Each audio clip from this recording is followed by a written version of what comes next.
6 p.m., you finish your last meal of the day. By midnight, your liver will have drained its glucose reserves. By 3 a.m., it will start breaking down fat. And somewhere between hour 12 and 14, your liver cells will begin eating themselves in a good way. This is the story of what happens inside your body when you sleep fasted. A silent cleanup operation that most people interrupt right before the breakthrough. But what if you eat breakfast too early and stop this process just as your liver is about to burn the most dangerous fat in your body? Most people think hunger is a warning signal, a red flag that something's going wrong, that your body is running on empty and you need to refuel immediately. But here's what nobody tells you. Your liver doesn't operate like a gas tank. It operates like a warehouse with two completely different modes. Mode 1 storage. This happens when you eat. Insulin rises, and your liver converts excess glucose into fat, tucking it away for later. Mode 2 cleanup. This happens when you fast. Insulin drops, glucagon rises, and your liver switches from storing to burning, from building to dismantling, from accumulation to restoration. The problem is, most of us never let Mode 2 finish its job. We eat breakfast at hour 10 or 11, right when the liver is warming up for the real work. We stop the process before the magic even begins. If you want to see what happens when you let it finish, hit subscribe. We're about to go deep into the timeline. Your liver is not just an organ. It's a chemical factory running over 500 reactions every single day. Detoxifying your blood, producing bile, storing vitamins, and most importantly, managing your energy supply. Think of it like a warehouse manager with two teams. Team 1 is insulin, when insulin is high. The warehouse is in storage mode. Everything that comes in gets packed away. Glucose becomes glycogen. Excess sugar becomes fat. The liver is building reserves. Team 2 is glucagon. When glucagon rises, the warehouse switches to distribution mode. Glycogen gets broken down. Fat gets mobilized. The liver is releasing reserves. But here's the part most people miss. There's a third layer beneath all of this. Visceral fat. The fat wrapped around your organs, especially near your liver. This isn't the fat you see in the mirror. This is the fat that increases inflammation, disrupts hormones, and drives metabolic disease. And your liver has direct access to it. When you sleep fasted, your liver doesn't just burn any fat, it targets the most dangerous fat first, the fat closest to home. What I'm about to show you happens in 4 distinct stages. Each stage is driven by a different hormone, a different fuel source, a different biological priority. This isn't vague, this isn't theoretical. This is what your liver is doing minute by minute, hour by hour, while you sleep. Stage 1, the insulin drop. Your liver begins shifting gears. Stage 2, the fuel switch. Your liver starts breaking down fat. Stage 3, the sweet spot. Your liver enters deep cleanup mode, a process called autophagy. Stage 4, the morning reset. Your liver prepares to receive food again, but this time with better sensitivity. The journey takes about 12 to 16 hours, and the most critical phase happens right when most people eat breakfast.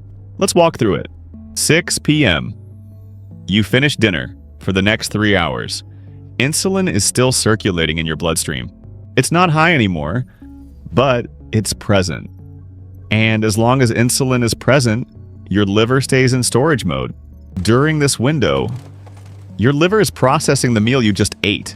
Glucose is being stored as glycogen, a branched chain of sugar molecules packed tightly into liver cells.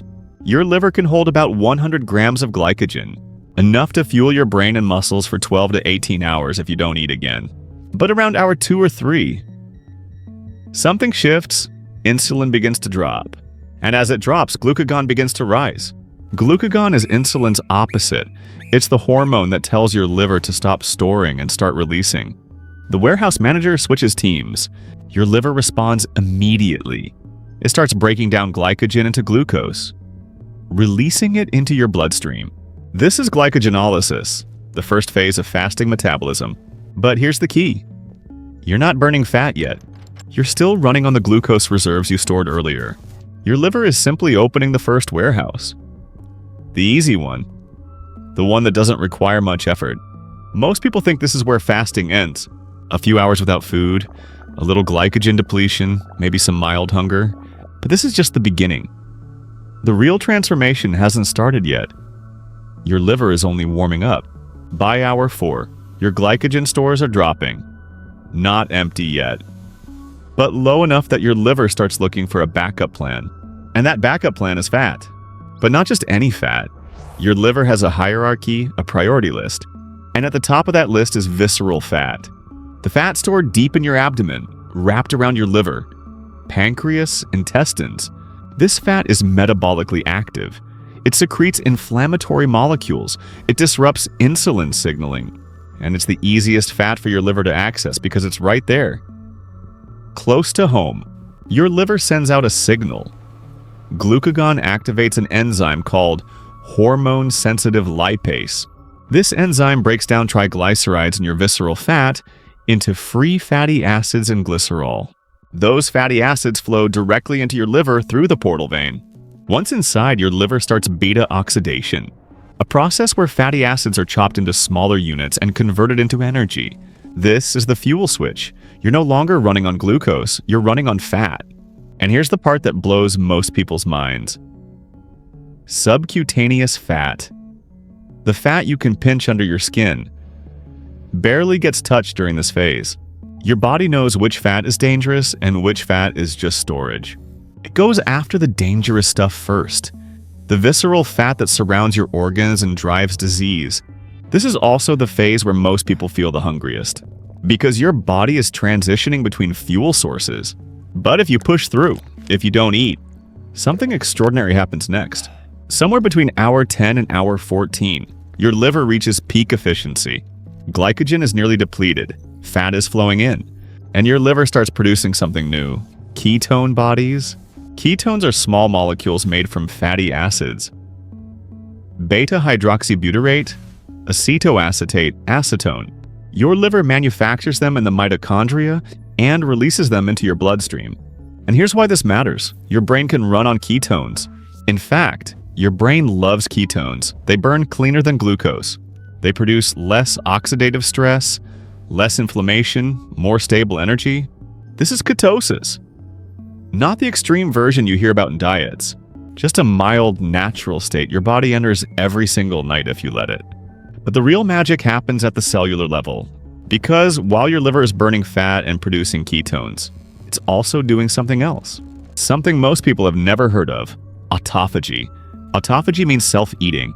It's a process where your liver cells start breaking down damaged proteins, dysfunctional organelles, and cellular debris. Think of it like a demolition crew inside each cell. They're tearing down the old, broken parts and recycling them into raw materials for new construction. This isn't starvation.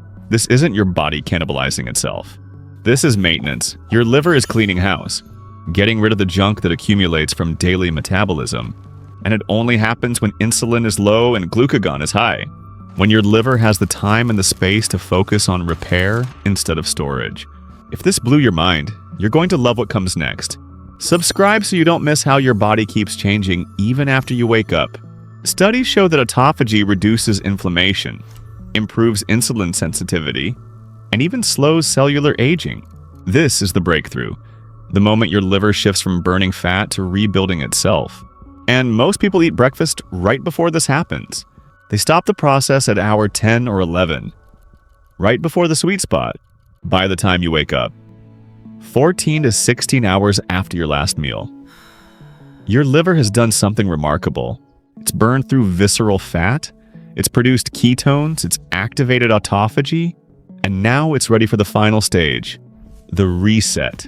Your insulin sensitivity is at its peak. After hours of low insulin, your cells are primed to respond. When you finally eat breakfast, glucose doesn't flood your system and get stored as fat. It gets absorbed efficiently, used for energy, processed cleanly. Your liver has also ramped up growth hormone production overnight. Growth hormone supports tissue repair, muscle maintenance, and fat metabolism. It works synergistically with autophagy to rebuild what was broken down. And if you repeat this cycle regularly, the benefits compound. After 2 to 4 weeks of consistent 12 to 16 hour fasting windows, studies show significant reductions in liver fat, improvements in liver enzyme markers, and better metabolic health overall. But here's the key. This isn't about deprivation. This isn't about suffering. This is about giving your liver the time it needs to do what it's designed to do. Storage when you eat. Clean up when you don't. Your body already knows the rhythm. You just need to let it finish the cycle. In 2016, Yoshinori Osumi won the Nobel Prize in Physiology for discovering the mechanisms of autophagy. His research showed that this process is essential for cellular health and disease prevention. A 2020 study published in Cell Metabolism found that time-restricted eating, even without calorie restriction, significantly reduced visceral fat and improved insulin sensitivity in adults with metabolic syndrome. Another study in the Journal of Clinical Endocrinology and Metabolism showed that overnight fasting for 12 to 14 hours activated fat oxidation and increased ketone production, particularly targeting visceral adipose tissue. This isn't a trend. This isn't a hack. This is fundamental human biology. Your liver has been doing this for millions of years. We've just forgotten to let it. So when you feel that pang of hunger at hour 10 or 11, what's really happening? Your liver is switching fuel sources. It's moving from glycogen to fat, from storage mode to cleanup mode. That discomfort you feel isn't your body breaking down. It's your body gearing up. Your liver isn't starving, it's spring cleaning. This is the reframe. Hunger isn't always a warning. Sometimes it's a signal that the work has begun, that your liver is accessing the fat it couldn't reach when insulin was high, that autophagy is kicking in, that repair is happening. Your body isn't fighting against you, it's protecting you. It's designed to thrive in cycles, fed and fasted, storage and cleanup, abundance and restoration. The system isn't broken, it's just been interrupted. And when you give it the time it needs, it does exactly what it's supposed to do. Let's recap the journey. 6 p.m., you finish your last meal. By midnight, glycogen starts breaking down. By 3 a.m., your liver switches to fat. By hour 12 to 14, autophagy activates. And by morning, your liver is reset, clean, and ready to process food with maximum efficiency. The hungriest moment might actually be the healthiest. But a few important notes. This approach isn't for everyone. If you're pregnant, breastfeeding, managing type 1 diabetes, or recovering from an eating disorder, talk to your doctor first. Fasting is a tool, not a rule, and your body's needs come first. For everyone else, this is a rhythm you can explore, not as punishment, not as restriction, but as a way to work with your liver instead of against it.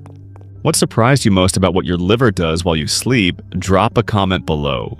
And if you want more stories about what's happening inside your body right now, subscribe to Body Biology Unveiled. Because your body is not broken, it's responding intelligently. Your liver knows what to do, you just need to give it time.